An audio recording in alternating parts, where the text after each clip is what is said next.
Hi there guys and welcome to Tvabble. Today our top 10 counts down the best games across all consoles, which includes PlayStation, Xbox and even Wii. Soma development frictional worldview is unusual. It treats players as the people they are, lives mostly in sedentary and free of violence, and then it represents that individual in an average gaming environment, frantic and full of bloody mayhem. It's a thought experiment that results in endless variations on terror and repeated brutal deaths. So it was with Amnesia: The Dark Descent. At number 9 we have Destiny. We fought to keep our beautiful creation safe. Well, this is more like it, where two expansions have struggled to do more for Destiny than give the fans more material to grind through. The Taken King comes in with the 2.0 update and gives the game exactly what is needed. It's more of the Destiny with that the fans love, with enough tweaks to keep them grinding for hundreds more hours to come. This is a game that Destiny should have released, as there are no doubts that people are jumping into the first time and getting a great game, and a lot of it for a lovely low price, while dedicated players will enjoy themselves immensely while nursing their poor wallets back to health. At number 8 we have Life is Strange.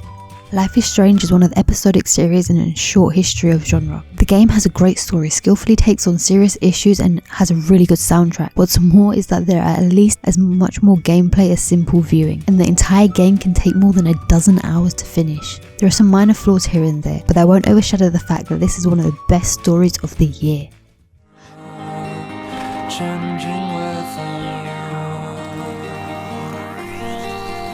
At number 7 we have FIFA 16. So can FIFA 16 make it to 2 storming performances in a row? He's in the moments. Powerful.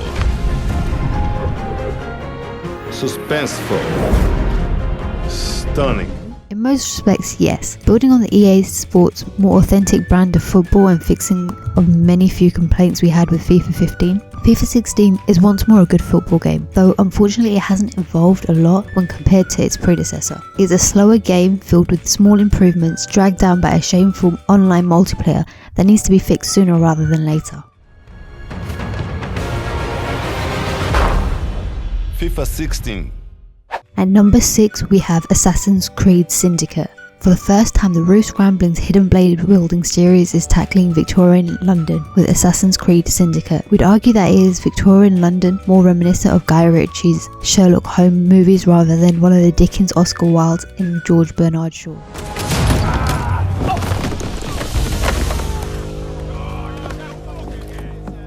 I think you got the message.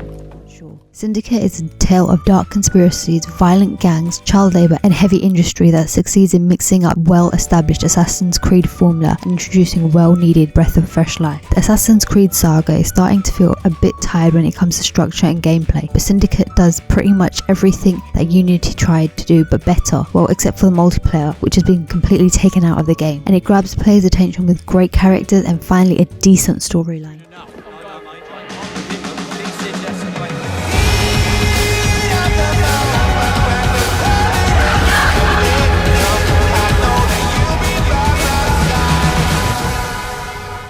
At number 5 we have Bloodborne. Bloodborne is an action RPG in which you hunt for answers in the ancient city of Yharnam, now cursed with a strange endemic illness spreading through the streets like disease. Bloodborne takes the best of the Dark Souls and builds the unrelated game challenges on the perfect foundation. It will test your abilities to the max. The first true must-have exclusive for PS4 is here. A truly dark and engaging adventure with excellent combat style, an ideal dose of innovation and fascinating exploration.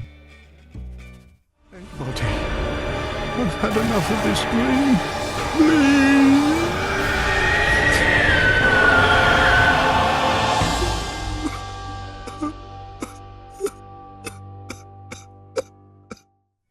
At number 4 we have Everyone's Gone to Rapture.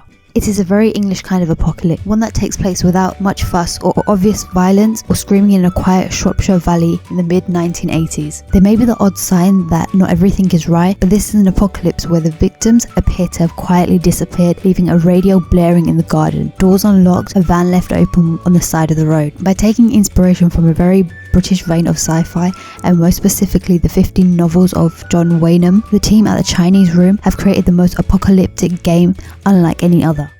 We're responsible for all this. You and me. It's not just you and me anymore though, is it?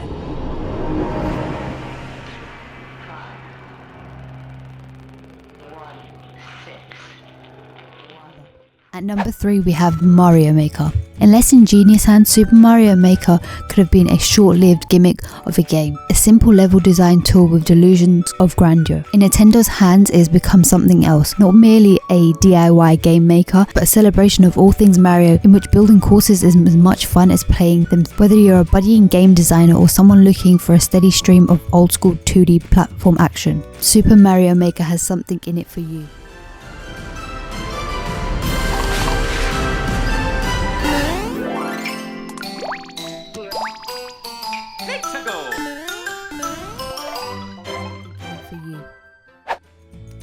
Just missing out on number 1 we have Fallout 4. Fallout 4 is a strange beast. It's strange yet familiar, just as the world must be to your character as they wake from a sleep of 200 odd years post-nuclear apocalypse. This is far from a revolutionary sequel. In terms of style, tone and core mechanics, this is a revisited Fallout 3 or New Vegas.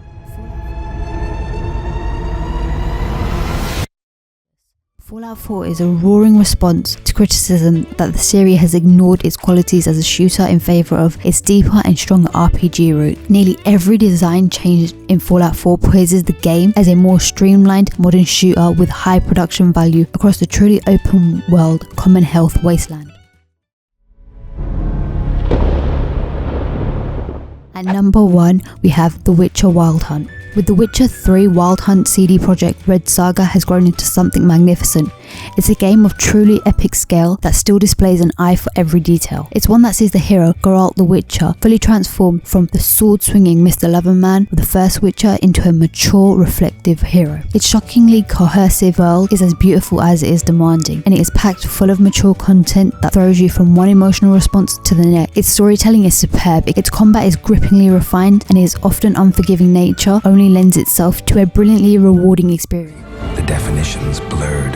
If I'm to choose between one evil and another, I'd rather not choose at all.